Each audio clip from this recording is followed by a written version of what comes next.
listening to Your Practice Made Perfect. Support, protection, and advice for practicing medical professionals. Brought to you by SVMIC.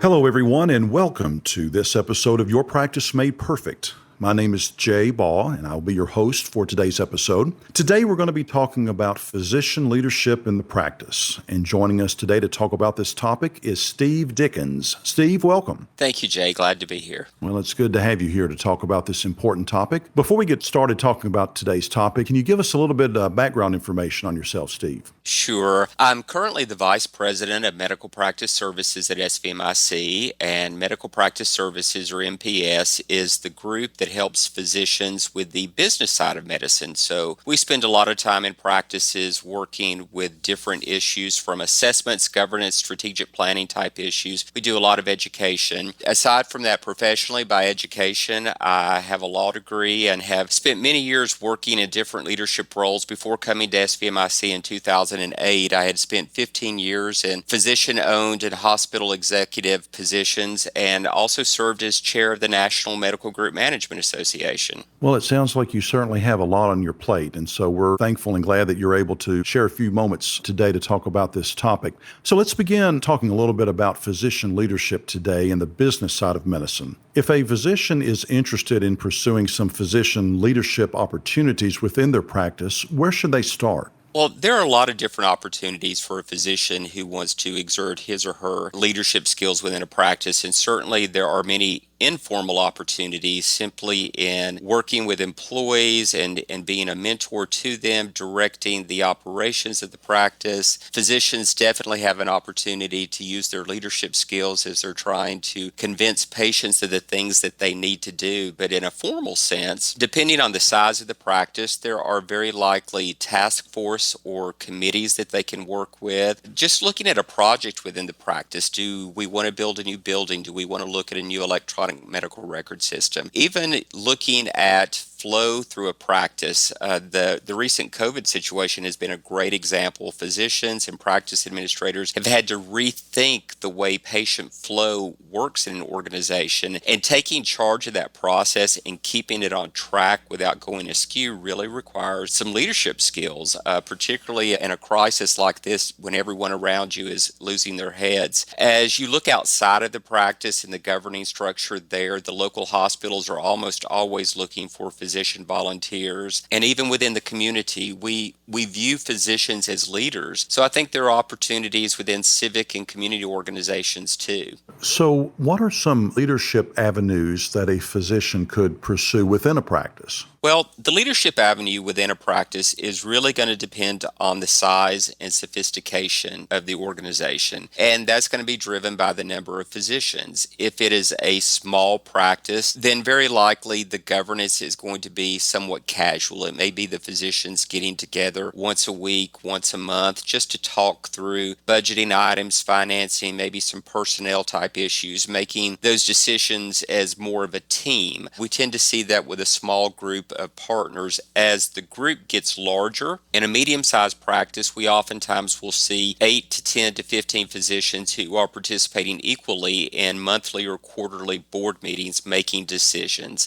And those types of situations, usually the physician leader is working with the administrator on determining the agenda, what are the things that need to be brought to the group. When we get into very large organizations where it is just unrealistic for large numbers of physicians to meet together with any amount of regularity, what we usually see there is a committee structure and usually a board of directors. And that board of directors is a subset of the larger group. And they generally will have powers that are spelled out specific to them. And, there may be campaigning that goes on. It may be an organization that defines everyone rotates onto the board. But the best place to look to find those opportunities is really what is the work of the practice? Who is making these decisions? And if it's not you currently making those decisions, sit down with the people who are and say, hey, I want to get involved in this. I want to learn more. That's a great way to get started. Ask, what are we doing? Why are we doing it? And how did we reach where we are?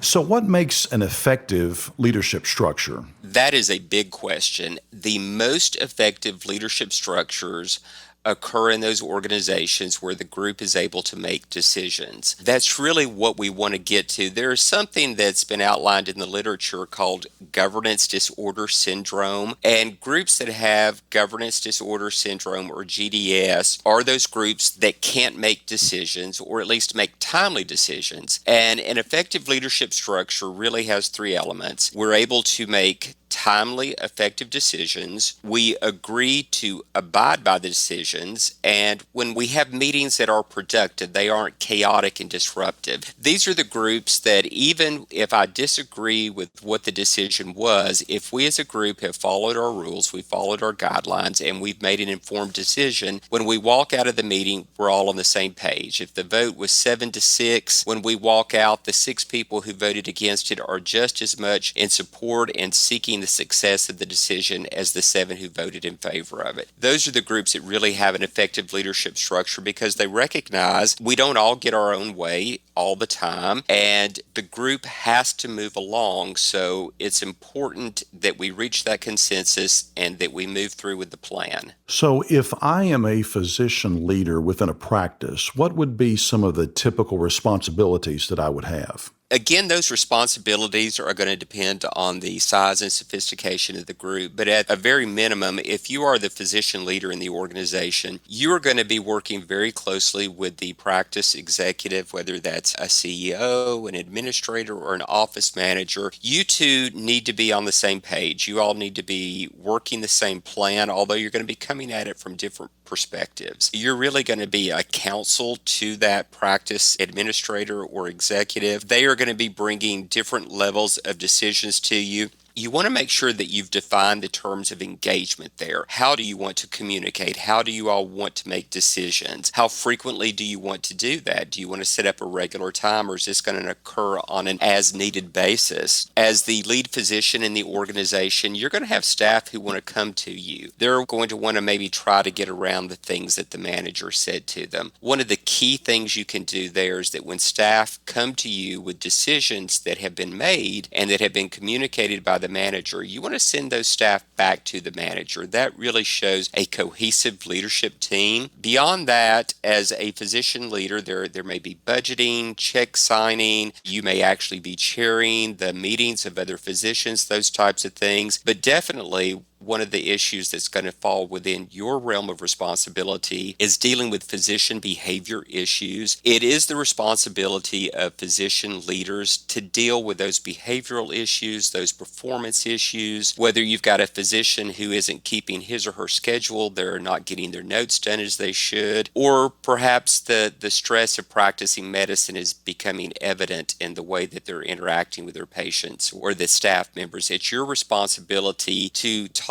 with that individual and help them work through whatever that plan is to correct it. So as you've been talking about some of the responsibilities of being a physician leader, it sounds like it could certainly be a challenging endeavor. So what are some of the specific challenges that a physician leader might face? There are definitely some challenges to being a physician leader. First of all, we as a society view physicians as leaders. We just by default, when they walk into a room, say, oh, hey, wait, the person who's in charge is here. Even outside of the healthcare setting, in organizations with our children or colleagues or whatever community civic groups, we expect the physicians to be natural born leaders. And the reality is that their education really isn't focused on leadership. It's a very clinically focused education. They are trained to spot out problems and to figure out what to do with them in that sense. So in terms of managing people and developing communication skills, that's not something that the system is set up to provide to them. And it's also very easy for physicians to demonize the system. We put so much on our physicians these days in terms of what we expect from the rules and regulations. There seems to be a new one coming out every day that it's easy to fall into this pattern of complaining about our staff or the payers or even our patients. So too often times we find that we can become part of the problem without having realized that we've done that. So, in terms of someone wanting to become a physician leader within their organization, what would be some of the most important elements in being a good leader? Well, there are a lot of aspects to being a good leader, and we could spend a lot of time talking about those, but I really boil it down to four primary categories. Not in any particular order. I think the most significant elements to a successful leader are relationships, competency,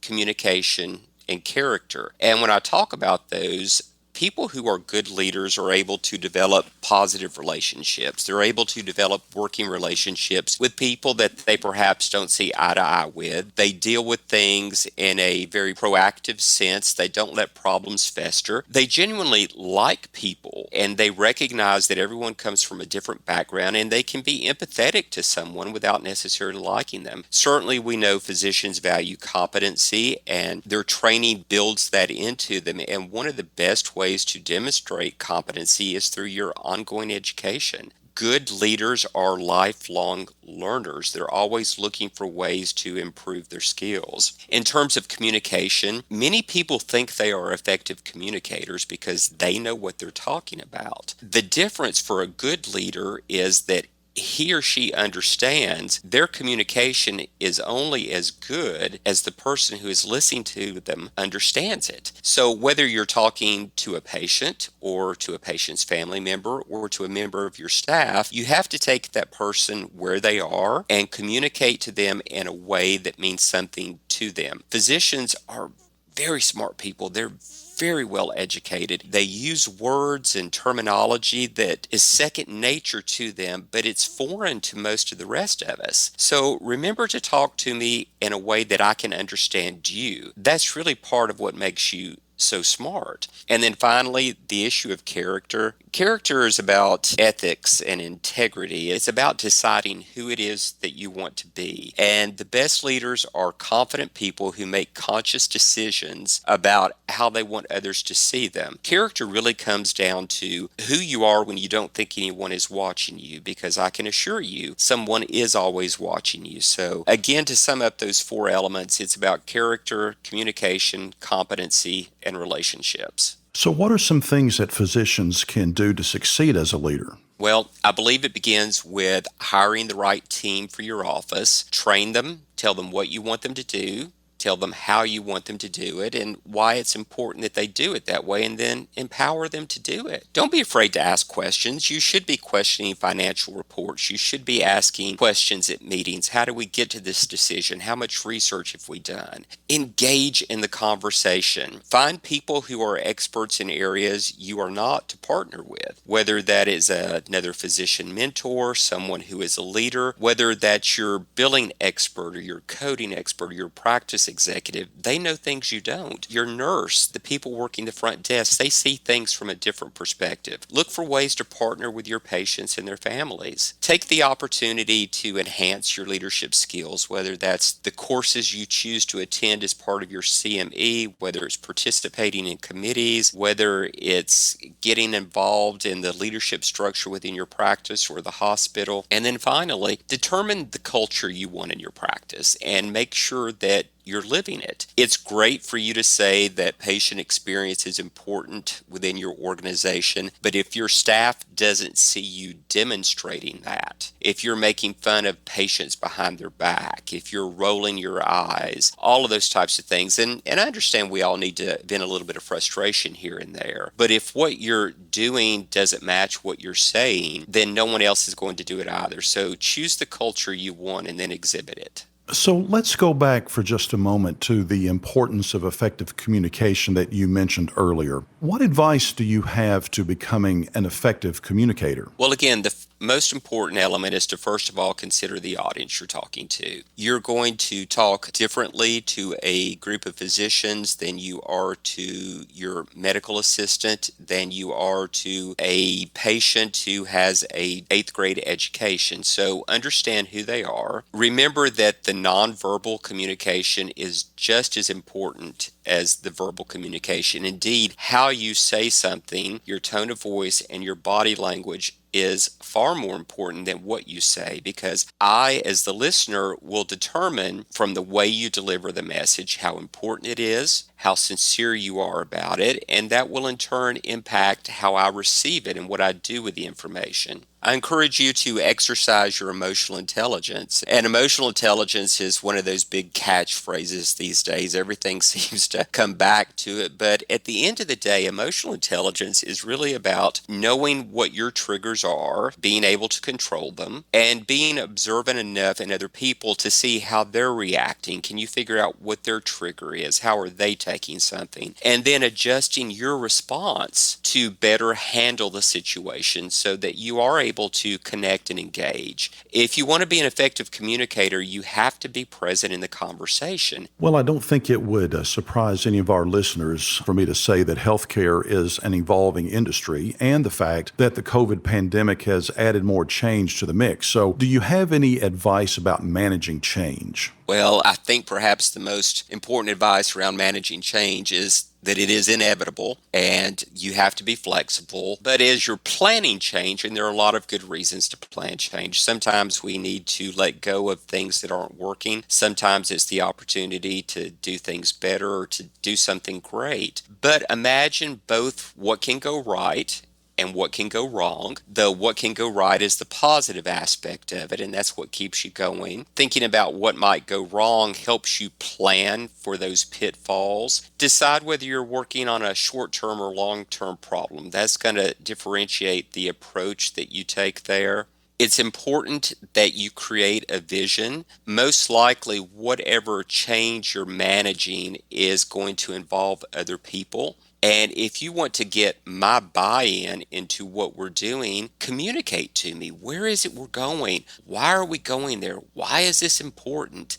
You want to engage me in that and help me understand what my role is in this so that you can empower me to become an ally to you as well too. And then you have to become a cheerleader. You've got to keep the project on task. You've got to keep the change going. You've got to keep the team moving along. So as we bring this episode to a conclusion, what are your recommendations for a physician who may be interested in pursuing some leadership opportunities and wants some additional education or training? For the physician who is interested in pursuing leadership opportunities, he or she needs to recognize that, leadership is an ongoing process. Honing one's skills is something that one continues to do. There are a lot of great books and authors out there. There are a lot of great podcasts on those things. Find one of those people or a couple of those people who have theories that appeal to you and follow them. Read their books, listen to their podcast. As you are traveling and you're getting your continuing medical education, pop into a leadership program here and there. Walk up and, when you meet that person and you're really impressed by what it is he or she has done, strike up a conversation with them. Ask them how they got where they are. Be willing to ask those questions. Leaders are inquisitive people. They are looking for ways to enhance those skills. Be willing to raise your hand to volunteer. So many people are unwilling to say, hey, yes, I'll help, but getting involved and developing those new relationships will really push you to further your leadership skills, and every experience adds to your background. Whether you handle something well or whether it doesn't go well, you learn a lesson from it. So don't ever stop learning. Remember that leadership really is about a series of choices. It's about how you choose to approach a situation. It's how you choose to respond to the things that happen. So raise your hand and volunteer. Well, Steve, I want to thank you for taking the time to give us some information about physician leadership in the practice. I know that you've provided some great information for our listeners today, and so thanks again for being with us. Well, thank you again for having me, Jay. Thank you for listening to this episode of Your Practice Made Perfect. Listen to more episodes, subscribe to the podcast, and find show notes at svmic.com/podcast. The contents of this podcast are intended for informational purposes only and do not constitute legal advice. Policyholders are urged to consult with their personal attorney for legal advice, as specific legal requirements may vary from state to state and change over time. All names in the case have been changed to protect privacy.